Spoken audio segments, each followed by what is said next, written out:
hoje é assim, hormônio, treino, dieta, não é pra ficar bonito, essa nunca foi a meta. Eles falam imoral, mídia diz ilegal, protocolos Blaster Cruz, pra mim é tudo normal. Fala aí, marombas, esse é meu primeiro vídeo no canal.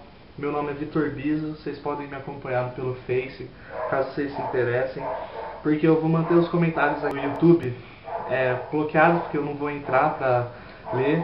Então, caso vocês queiram manter contato, se atualizar pelos novos vídeos ou qualquer coisa, vocês podem me adicionar lá no Facebook, demorou? Hoje eu vou falar sobre Blast Cruise.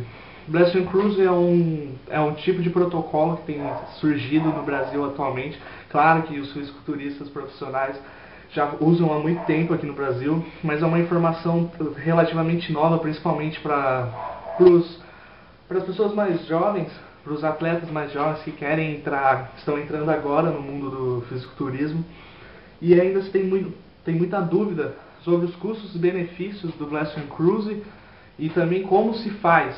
Óbvio que eu não vou vir aqui falar para vocês, dar uma aula, mas vou tentar trazer informações básicas para vocês decidirem se vocês acham que vale a pena usar ou não, porque eu não vou dizer para ninguém que você deve fazer ou não deve fazer, ou você tem que fazer TPC, ou você tem que ciclar ou continuar puro. É uma decisão completamente sua. Eu acho que é informação que está aberta para todo mundo e cada um decide o que quiser.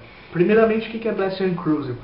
Blast Cruise é quando você se mantém on fire, que a gente fala, nas drogas, durante um longo período de tempo, normalmente o ano inteiro, porque você busca uma progressão contínua. Você não quer estagnar os seus ganhos ou atrasá-los quando você fica off e tem que fazer a TPC para reajustar o seu eixo hormonal e as suas taxas.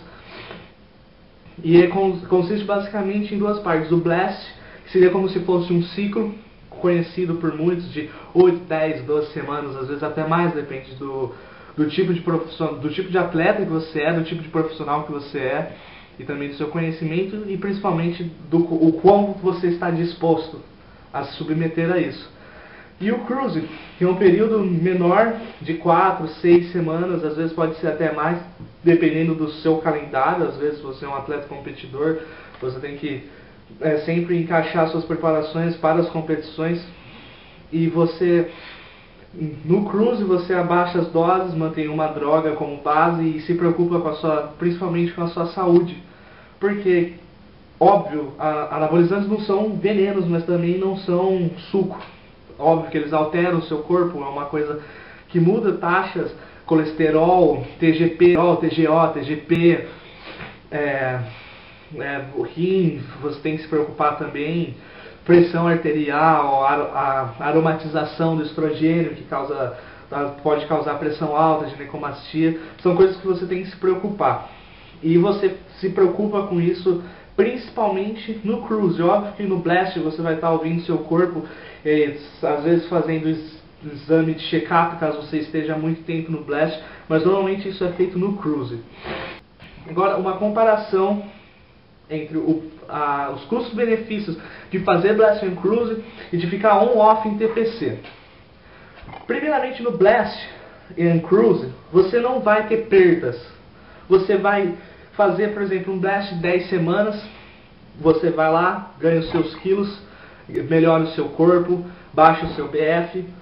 E o que acontece? Você entra em Cruise. Quando você entra em Cruise, você vai fazer a TRH, que é a terapia de reposição hormonal, se preocupar com as suas taxas, e o corpo que você estava no final do Blast, você vai manter nesse Cruise se você fizer tudo certo. Diferente da TPC.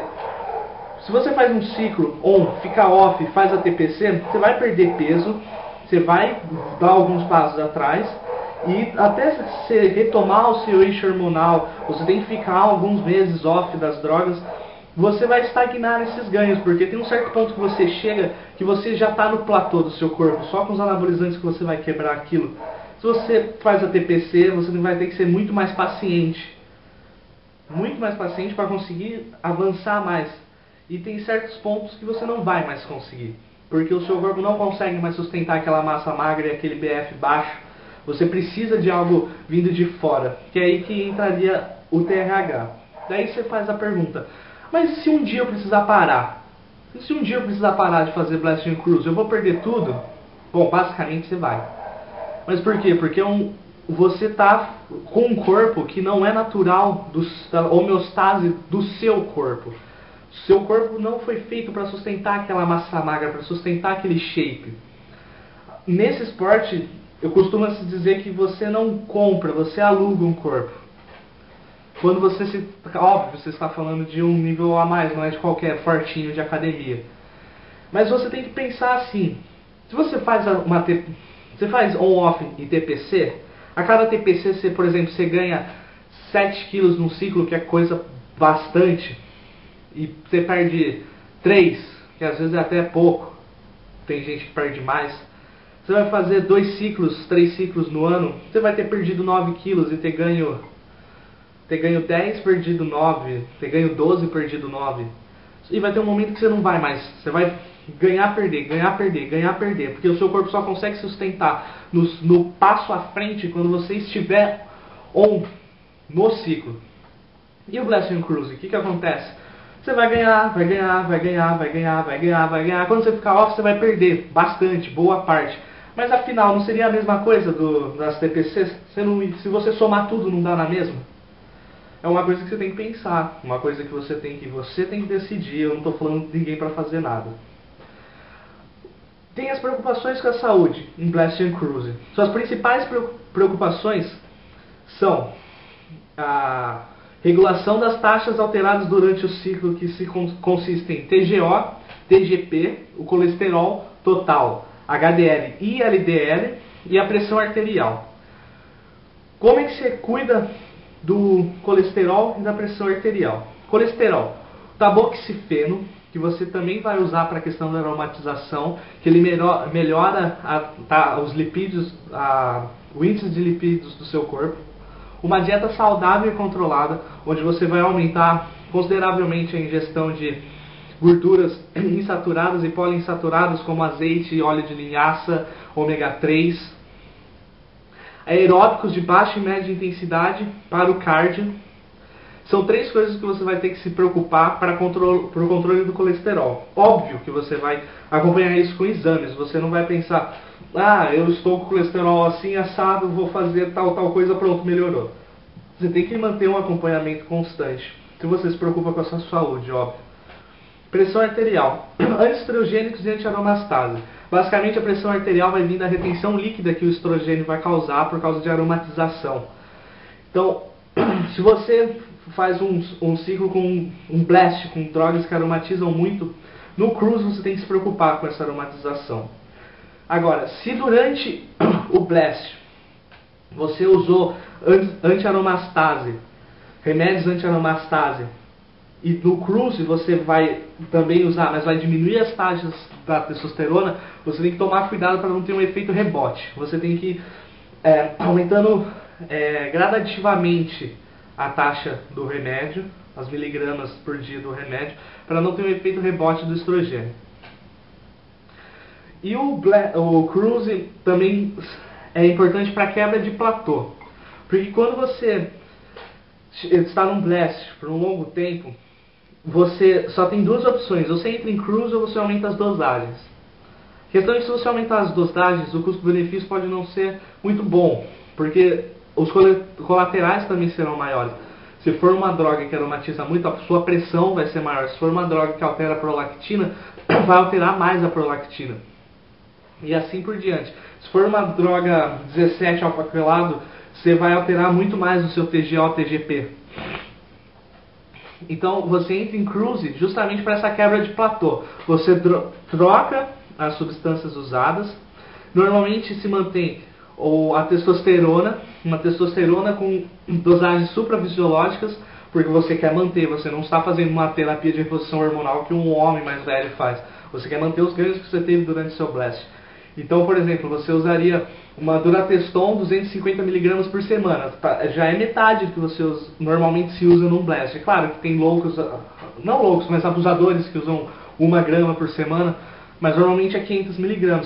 Se você usa 250mg durante 6 semanas e vai usar os remédios antiaromastase e antiestrogênio, como por exemplo tamoxifeno, Proviron, e vai se preocupar com as suas taxas E essa mudança de substâncias, diminuição das doses dos anabolizantes, vai fazer a queda do platô, para quando você entrar em blast, você conseguir ganhar mais. Agora, vou falar sobre mitos e verdades, sobre os danos à saúde do uso de anabolizantes. É fato, anabolizantes não são brinquedo. Você não vai pegar e ouvir um cara da academia que ciclou tal coisa e vai lá e faz. É importante informação. Informação é poder. E principalmente essa informação que vai manter você saudável. Ou pelo menos na medida do possível. Porque cada corpo tem uma resposta. Tem cara que fica 8 semanas on de testosterona e não sente uma coisa no mamilo. Tem cara que aplica uma Durateston e já está sentindo sensibilidade e pedrinhas aparecendo por causa que ele aromatiza, o corpo dele não responde bem a isso. Então você tem que conhecer o seu corpo. Conhecer o seu corpo e principalmente ouvir o seu corpo, porque você não vai nascer sabendo como é que ele responde, óbvio. Mas tem algumas coisas que são exageradas. Isso é fato. Anabolizantes não são veneno.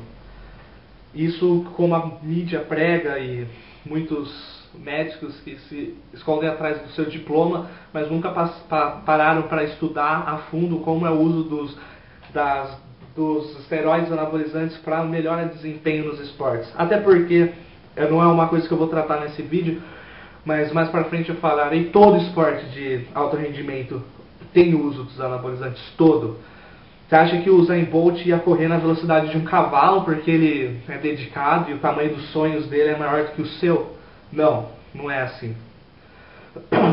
Mas também não tira os méritos deles. Se tirassem as drogas, os números seriam mais baixos, mas os campeões seriam os mesmos, como diz o Fernando Sardinha.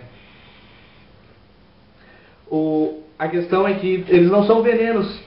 Por exemplo, numa entrevista recente do Dorian Yates, ele falou que ele usou por 12 anos ininterruptos anabolizantes em Blast and Cruise, 12 anos de Blast and Cruise. E um médico que acompanhava os exames dele. Ele disse que nunca chegou num ponto do médico chegar e falar, ó, melhor você parar, ou melhor você dar um tempo. Enquanto por outro lado, um cara naquele filme Super Size Me ficou um mês comendo 3 vezes por dia McDonald's. Aliás, 2 semanas comendo 3 vezes por dia McDonald's. E depois dessas 2 semanas o médico dele estava implorando que ele parasse com isso, porque 2 semanas de McDonald's foram mais danosas para a saúde dele que 12 anos de anabolizante para o Dorian Yates. E é isso basicamente que eu vou tratar agora. A questão de câncer e anabolizantes.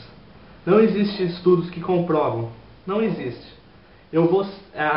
As próximas informações que eu vou citar agora foram compiladas e feitas, pesquisadas pelo meu amigo Dudu Halush, e os links vão estar na descrição para vocês verem as fontes e também ler o artigo completo. Primeiramente, o único câncer associado a algum anabolizante foi de um paciente que usou 60 mg por dia durante 6 anos de Hemogenin. 6 anos ininterruptos de Hemogenin. Isso é óbvio. Tipo, você não precisa ser nenhum gênio para imaginar que algo que altera suas taxas TG1 e TGP por 6 anos vai causar alguma coisa. E nenhum usuário de anabolizante, nenhum atleta fica mais do que talvez 8 semanas em Hemogenin. Até porque não traria mais ganho se tratando do tipo de droga que é. Só pesquisar um pouco sobre o oxímetro. Um único caso de câncer de fígado de um usuário recreativo de anabolizante ligado ao anabolizante, de 35 anos. Mas a questão é muito simples, o cara era um extremo abusador. E é ridículo você culpar os anabolizantes, estritamente os anabolizantes, sendo que existem diversos outros tipos de casos de câncer de fígado ligados a N outras coisas. Uma frase que eu gosto muito de falar é que o anabolizante simplesmente faz o que você é ser mais. Se você é um atleta, você vai ser um super atleta. Se você é um imbecil, você vai ser um super imbecil e é até bom que você morra. A ligação entre o câncer de próstata e níveis altos de testosterona também é infundada. Eu vou ler agora um trecho que eu vou postar na descrição para vocês verem a fonte. Vejam, estudos epidemiológicos não conseguiram suportar a hipótese de que os andrógenos circulantes são positivamente associados com risco de câncer de próstata. E alguns estudos recentes sugeriram mesmo que altos níveis de testosterona pode ser protetora contra o câncer particularmente agressivo. Vocês podem ver todas as fontes no link que eu vou deixar na descrição, certo? Também tem a questão da hepatotoxicidade dos anabolizantes. Os anabolizantes 17AA, eles são hepatotóxicos em doses elevadas tomadas por um longo tempo. Foi o que eu falei, não precisa ser nenhum gênio para imaginar que algo que é metabolizado unicamente pelo seu fígado vai alterar as taxas dele se você usar uma dose alta e por muito tempo. É questão de bom senso. Por outro lado, os ciclos curtos de dosagens pequenas, eles podem não ser, aliás, eles são claramente não nocivos ao seu fígado se você fizer certo. Então, se você for um idiota que toma Imogenin e vai para micareta beber álcool, óbvio que você vai se dar mal. Agora, se você é um usuário ciente dos riscos e ciente do que você tem que fazer para prevenir esses riscos, você não vai se dar mal. O seu fígado é o filtro do seu corpo, tudo que passa pela sua boca ou entra no seu sistema sanguíneo passa pelo fígado. E ele sabe diversas formas de filtrar e achar opções para isso. Ele foi feito para isso. Você só está colocando uma substância a mais. Não existe diferença nenhuma entre o uso de, por exemplo, 4 semanas de estanozolol com uma pessoa que faz um tratamento de antibióticos por causa de doenças que ela tem de um sistema imunológico fraco vindo de uma vida desregrada. Bom, a questão mais preocupante de quem fica muito tempo on seria a infertilidade e a esterilidade. Por que essa é mais preocupante? Bom, porque as taxas que você altera durante o seu ciclo, você pode simplesmente ainda on e ou em cruise, voltá-los ao normal e checar e ver se está tudo certo, ver o que alterou. Se você, por exemplo, se você alterou demais o seu TGO e TGP e o seu colesterol, no cruise e no próximo blast você não vai usar drogas 17AA, entre outras tantas coisas. Se você alterou demais os seus níveis de estrogênio, no cruise você pode colocar um Masteron, que é antiestrogênico, e no seu próximo ciclo você adiciona você continua com Masteron ou Proviron. São diversas saídas, recursos, possibilidades que você tem. Agora, quando se trata da infertilidade e esterilidade, não é tão simples assim. Porque se você fica on, mesmo que você mande HCG para manter os seus menininhos lá dentro, embaixo, vivos, uma hora ou outra eles vão desligar, sim, porque muito tempo em Blast and Cruise é supressivo do seu eixo. Mas tem como remediar isso. São poucos casos de usuários que ficaram totalmente estéreis. Basicamente, a maioria das pessoas com tratamento com HCG, HCB, FSH recombinante e antiestrogênios é bem promissor para te deixar fértil. Mesmo que leve um tempo de 6 a 12 meses e mesmo que você tenha que ficar off. A questão é, se você quer construir uma família, você vai ter que fazer um sacrifício. Se você não consegue simplesmente voltar a sua produção de espermatozoides com HCG, como é o caso de alguns caras que só estavam fazendo o cruise e mandaram HCG para garantir, foi lá e acabou engravidando a mulher, você vai ter que fazer um sacrifício. Você vai ter que escolher, pelo menos nesse ano, se focar nisso, depois você continua o seu Blast and Cruise, você continua o seu esporte. Bom, essas são as informações que eu compilei para trazer para vocês. É uma coisa bem ampla, bem por cima. Quem se interessou por esse assunto, eu recomendo muito que vocês pesquisem muito. Na própria page que eu vou deixar no link o link na descrição tem muita informação. Leiam tudo aquilo. Existe o site steroidsite.com, que é praticamente uma biblioteca sobre. Se informe, não caiam de cabeça e também pensem muito bem. Se você quer entrar no Blast and Cruise, não entre em Blast and Cruise só para ficar o maior cara da balada que você vai de final de semana. Faça isso por amor ao esporte, porque é fato que o nível de competição é alto e não dá pra competir puro. E é uma coisa que eu vou tratar mais pra frente, mas nesse vídeo basicamente é isso. Quem curtiu, se inscreve no canal, dá um gostei aí pra ajudar a divulgar. Pode entrar em contato comigo pelo meu Facebook, que vai estar o link na descrição. E é isso aí. Valeu, marombas. E conhecimento é poder. Falou.